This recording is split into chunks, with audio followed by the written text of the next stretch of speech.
আজকের দুপুরটা ছিল একেবারেই অন্যরকম। বউ আর দুই মেয়েকে নিয়ে ফুপা শ্বশুরের বাড়িতে দাওয়াত। ঘর ভর্তি সুগন্ধি খাবার, মুরগি আর গরুর মাংস, ভাত, পোলাও।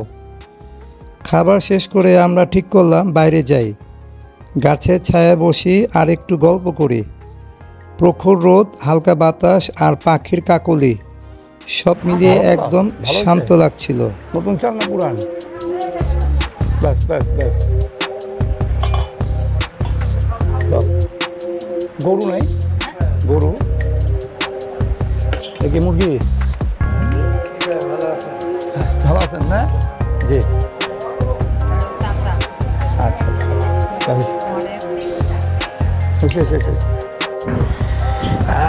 আলহামদুলিল্লাহ।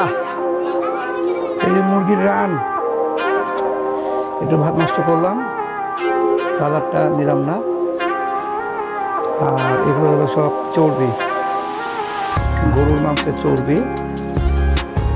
নাজিবা, এত মোবাইল দেখিও না। সাহেব খাচ্ছ তুমি? বাবা খাও, তাড়াতাড়ি খাও। আমরা এখন বাইরে যাব, গাড়ির ওখানে গিয়ে গাছের ছায়ায় বসেই গল্প শুরু হলো।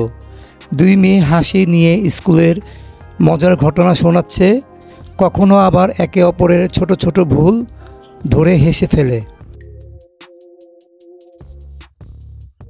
বউও যোগ করলো তার ছোটবেলার ফুপার বাড়ির স্মৃতি, আর শালাশালি তাদের কৌতূহল মিশিয়ে গল্পে ঢুকে পড়ল। আমি শুধু শুনছি, মাঝে মাঝে হেসে উঠছি, মাঝে মাঝে ভাবছি এই ছোট ছোট মুহূর্তগুলি জীবনের আসল সুখ। প্রকৃতির ছায়া, হালকা বাতাস আর পরিবার সব মিলিয়ে যেন এক নতুন আনন্দের অনুভূতি। শেষ পর্যন্ত আমার গল্প শেষ করি, আর সবাই একে অপরের সঙ্গে হাসি ভাগ করে এই সুন্দর দুপুরটা শেষ করি।